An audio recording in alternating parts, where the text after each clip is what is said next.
welcome to the second lecture session of the week 7. In today's session, we are going to know about recruitment and selection. So, we will discuss here today the various issues which are related to recruitment and selection, like the concept, important functions, processes, etc., which will help the learners to understand in details about the recruitment and selection processes.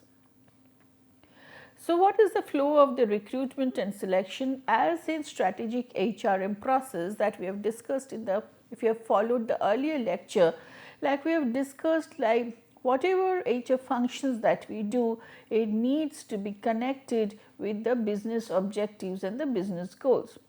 What we have seen is the business objectives are connected with the business goals, and these business goals, all the HR functions need to be connected with the business goals.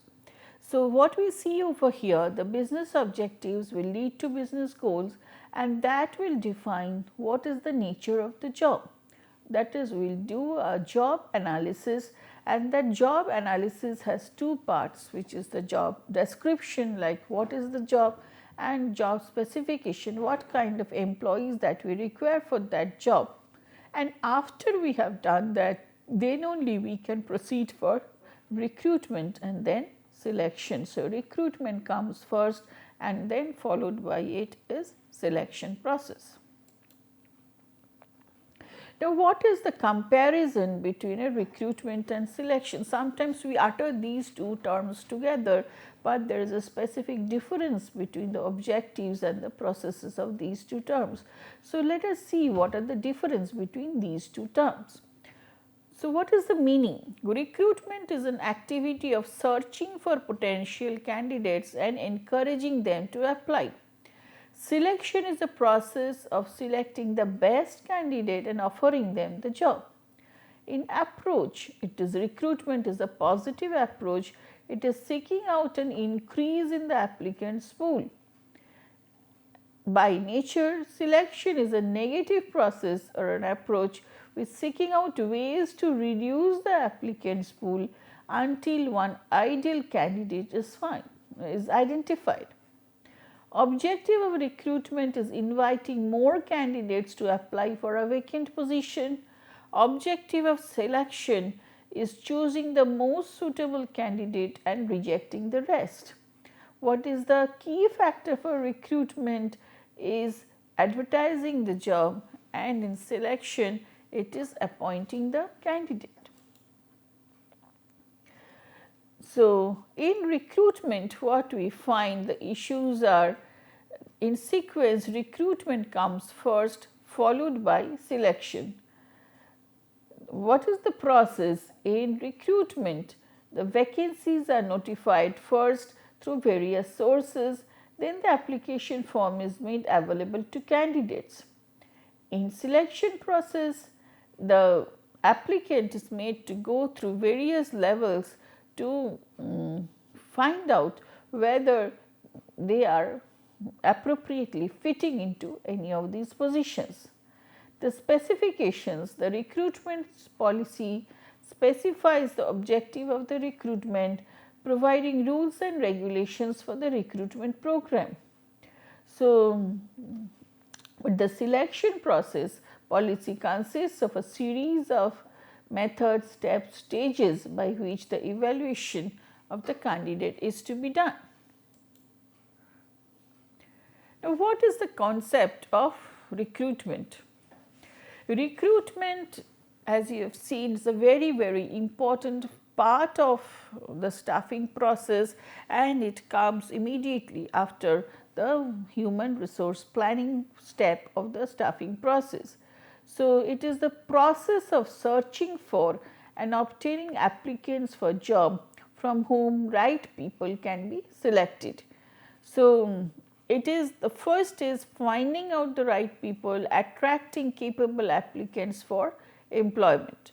So, it begins with when new recruits are sought and ends when their applications are submitted.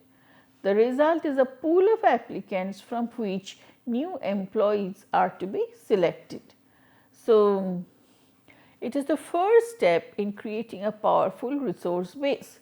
So, it undergoes a systematic procedure starting from the sourcing for the resources to arranging and conducting interviews and finally selecting the right candidates. So, what we see, strategic recruitment is also a decision, selection is also a decision. So, whatever HR functions we are going to discuss over here, we will try to see what is the decision that is occurring for that function.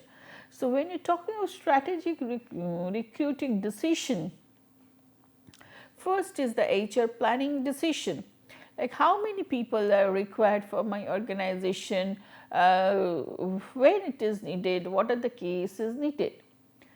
When you talk of strategic recruiting decision, like this, like where to recruit from, either internal source or external source, whom to recruit to, and then what are the nature of job requirements, and decision is how do we go for it. So, what are the advertisements given, what are the recruiting activities to be followed. So, at a planning decision, then strategic level decision, like whether we will go for internal sources, whether we will go for external sources, and then what are the, like how to go for the advertisements and how to go for other recruiting activities.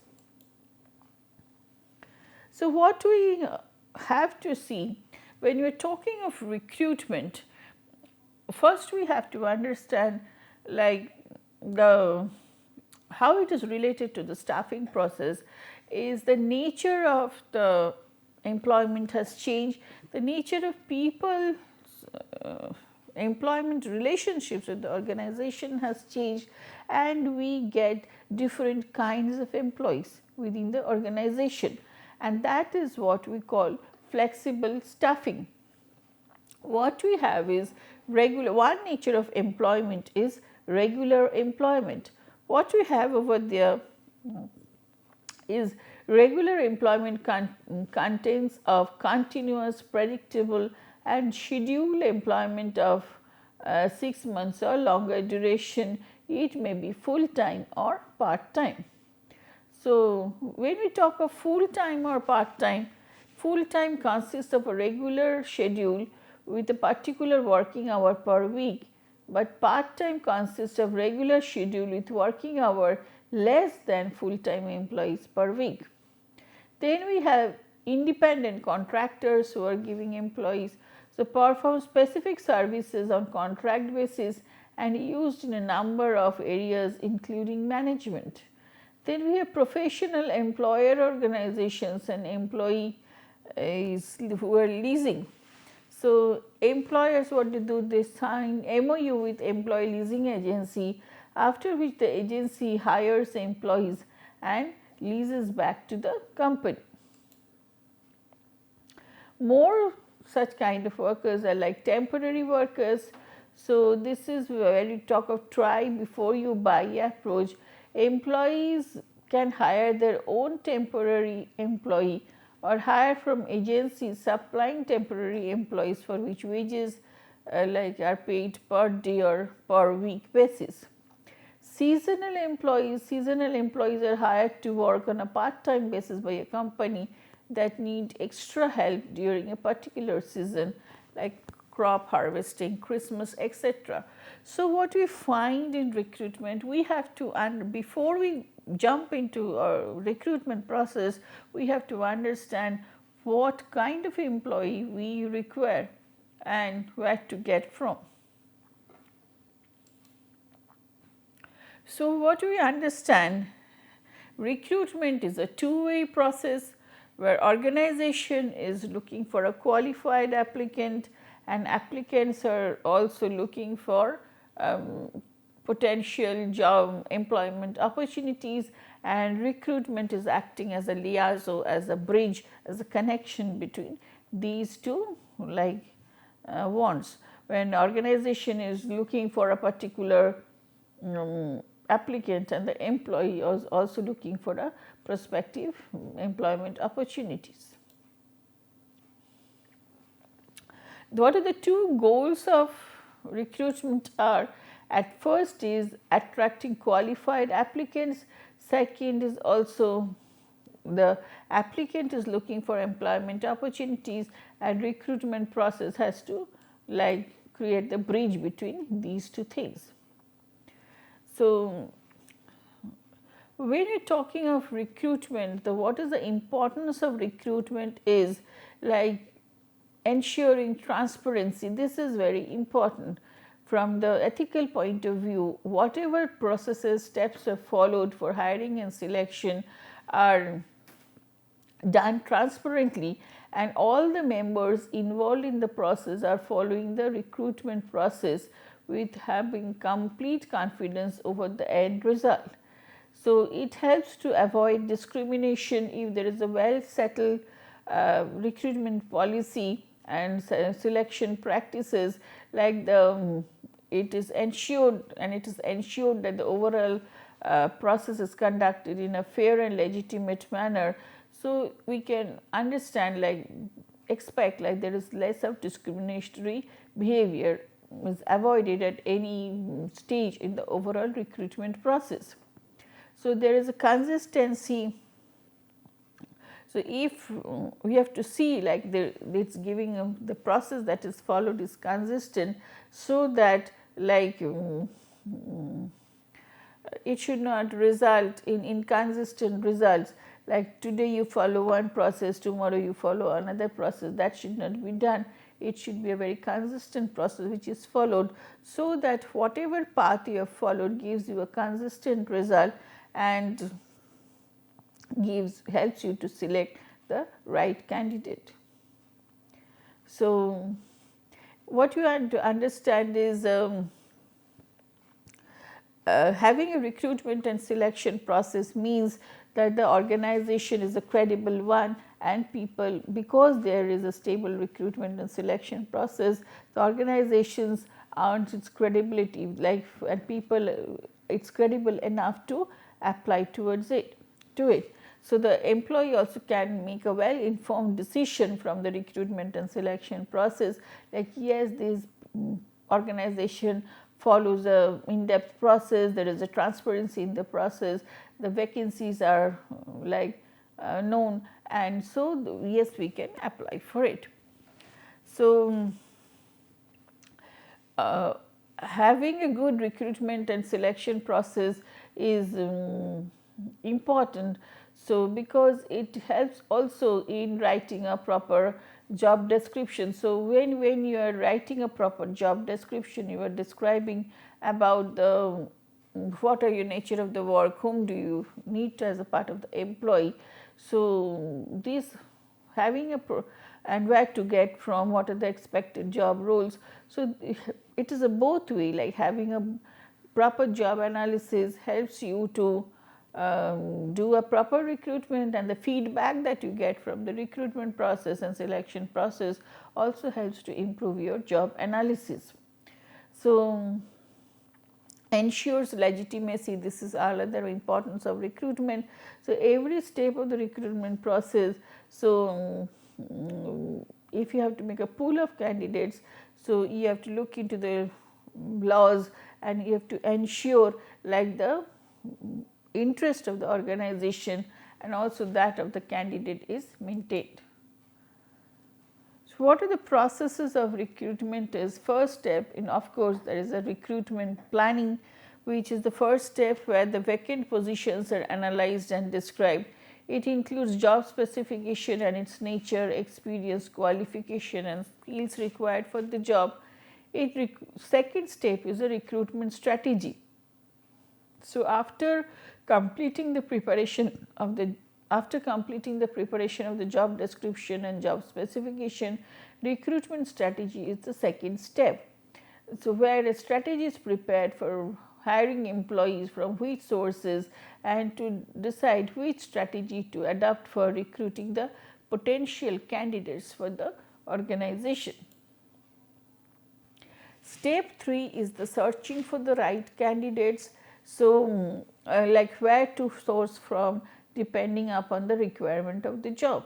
So, fourth is screening and shortlisting. After those things, after the searching is done and people have applied, so what happens, like then it comes the screening and shortlisting process, and then channelizing it to the departments for the where within the organization where the selection is to be done. And evaluation and control, evaluation and is the last stage of the process of recruitment, which is the effectiveness and validity of the process and methods are to be assessed. Because recruitment is a costly process, very costly, not only in terms of money but also in terms of the time investment, the amount of energy that you devote to it. So, it is very important that the performance of the recruitment process is thoroughly evaluated. Now, we are going to discuss the HR's role in it. What you see, like the HR's role in recruitment often depends on the size of the organization. So, what you may find in a very large organization, maybe you have HR professionals who are devoted full time to the task of recruiting, whereas in a small organization, then HR generalist may need to recruit on a sporadic basis. Regardless of the size of the employer, the fundamental requirements such as the use of job analysis and job description techniques, including the social media and every other thing, will remain same. It is the how much you, what is the now number of people and hours and days that you invest for in the process may be different, like when you are talking of a large company and a small company. So, what we have to understand is HR should not only ensure that the compliance of the recruitment process, but as we have already discussed it earlier, it should act as a strategic business partner for talent acquisition. So, when you are talking of recruitment, again we are saying it is not just filling up the vacancies with numbers, it is a talent acquisition that you are going to do, so that essential you are going to get essential talent for the organizations who are going to meet the organization's goal, and they are going to like add value and lead to success in a rapidly changing marketplace. What we find over in the recruitment process is there is generally a combination of internal and external recruitment techniques. So, both the approaches have something basic in common, like a foundation in rigorous job analysis, well crafted job descriptions and compliance with the applicable laws and equal employment opportunity laws. Internal recruitment, when it is followed, it looks inside for the source of employees, but whatever processes it is taken, it needs to be ensured that it is fair and equitable to internal applicants, that sets expectations for employees applying for a position, and that it is implemented consistently and communicated openly throughout the organization. External recruitment. So, external recruitment also, when you are talking of it is similar in function towards any other marketing functions. It is the promoting in external recruitment, the organization is promoting both itself and the employment opportunities to potential candidates. What we have to understand whenever we are going for external recruitment, whether we are going for targeting passive candidates or active candidates. Active candidates are those candidates who are also searching for job. Passive candidates are those candidates who are very well qualified and very well settled in their present position, but you as an employer wants those employees to come to your organization. So, whether you are targeting an active candidate or a passive candidate, you need to understand, and accordingly your recruitment processes are going to vary. Like posting open job positions and employers careers website and commercial job boards target active job seekers, But direct sourcing, like directly approaching potential candidates often at their places of employment via telephone and social media etc., target passive job seekers. So, you have to create an interest in them so that they will get interested to join you. So, the techniques are going to vary. So, as we are discussing the different sources of recruitment, what we find over here, the already as we have discussed, there are two sources of recruitment, internal sources and external sources. In internal sources, there are promotion, transfer, re-employment and internal advertisement, and external sources are advertisement, campus interview, deputation, recommendation, management, consultant. We will make a quick look through each of these processes. Like the internal recruitment processes are, first is of course promotion, to which means to give a higher position, status, salary and responsibility to the employee. So, the vacancy can be filled by promoting a suitable candidate from the same organization. Transfer. Transfer means a change in the place of employment without any change in the position, status, salary and responsibility of the employee. So, the vacancy can be filled by transferring a suitable candidate from the same organization.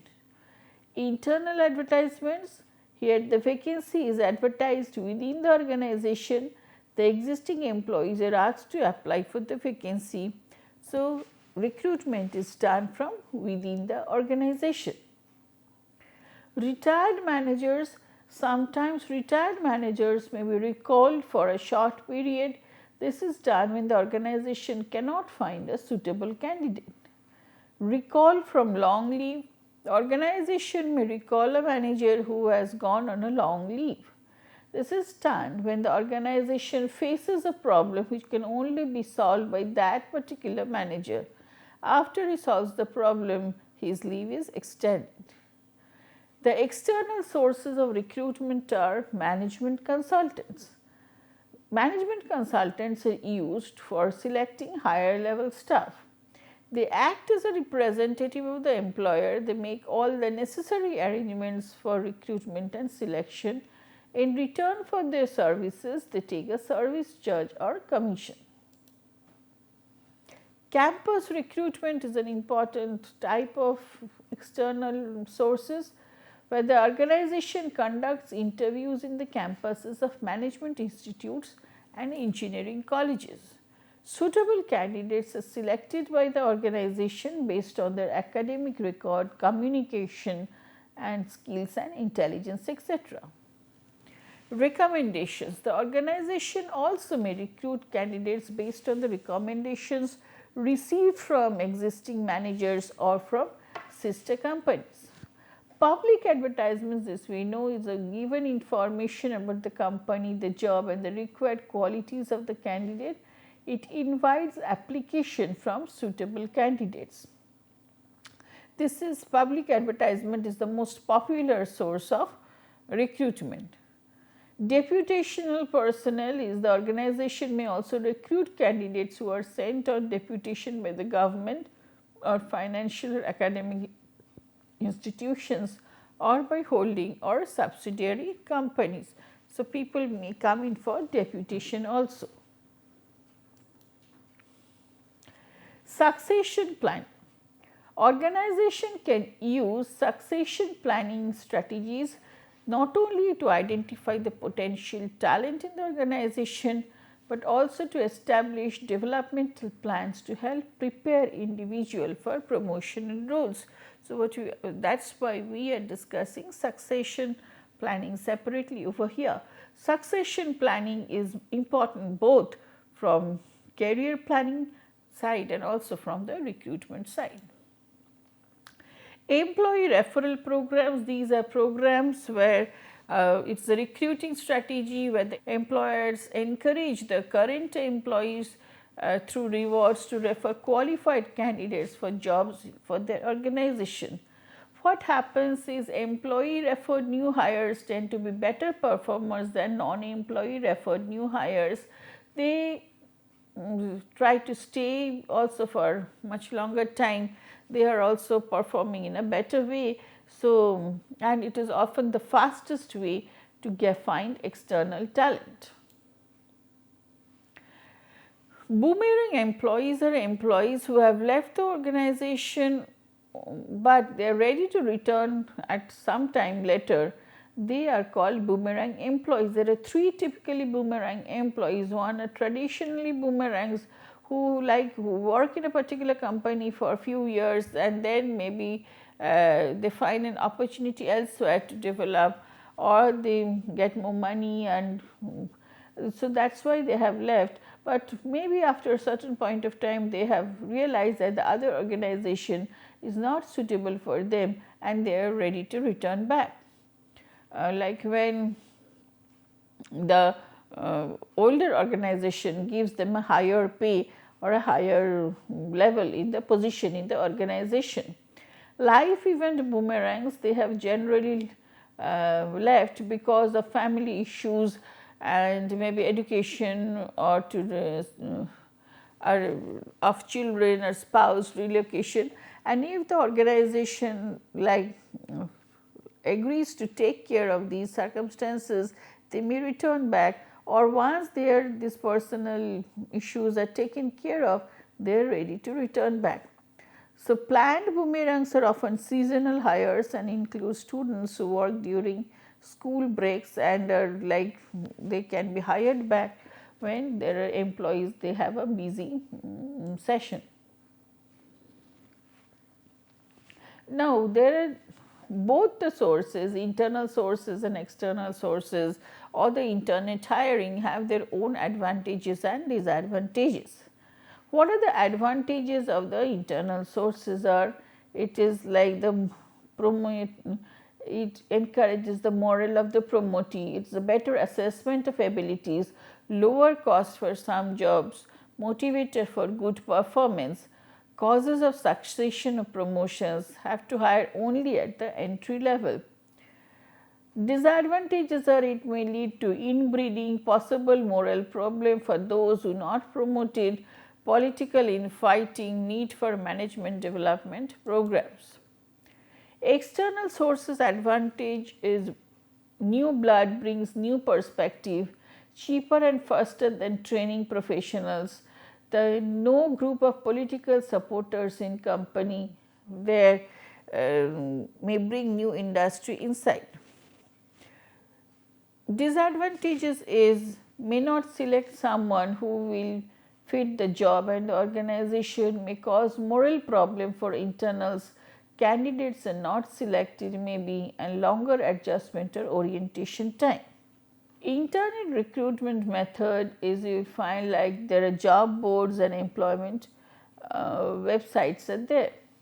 Advantages are of course it is cost saving, time saving, extended pool of candidates, but disadvantages are you get more unqualified applicants, additional work for HR staff members, maybe applicants are not seriously seeking job and access limited or unavailable to some applicants because everybody may not have access to internet. The constraints on recruitment are like the goodwill of the company, attractiveness of the job, internal organizational policy and the recruitment cost. So, it is very important to go for the recruitment evaluation. What you find, there are four important parts of the recruitment evaluation. First is the quantity of applicants. Quantity is the natural process of evaluation as the goal of recruitment is to generate large pool of applicants to choose from. Quality of applicant is also very important. So, in addition to quantity, issue arises whether or not the qualifications of the pool of applicants are sufficient to fill the job openings. So, do they meet the specifications of the job to perform well after hiring? Yield ratio is a comparison of the number of applicants at one stage to the number at next stage of the recruitment process. And evaluating recruitment cost and benefit. In cost benefit analysis, cost may include direct advertisement, telephone agency, etc., and indirect cost like operating public relations, etc. Using yield ratio to determine needed applicants, we may follow like it's an example that you find like the initial contacts to final interviews ratio. If the yield ratio is 3:1, then you get from 300 applicants, then for final interviews you get 100 applicants, and final interviews to offers, if the yield ratio is 2:1, then you will get out of 100 final interviews you will get 50 offers, and offers to hires, if the yield ratio is 2:1, you will get 25 hires. So, how much you want to finally hire and what will be your yield ratio at each of these steps will definitely help you to calculate how much applications do you want at every stage. We will continue with the discussion in the next session. Stay tuned.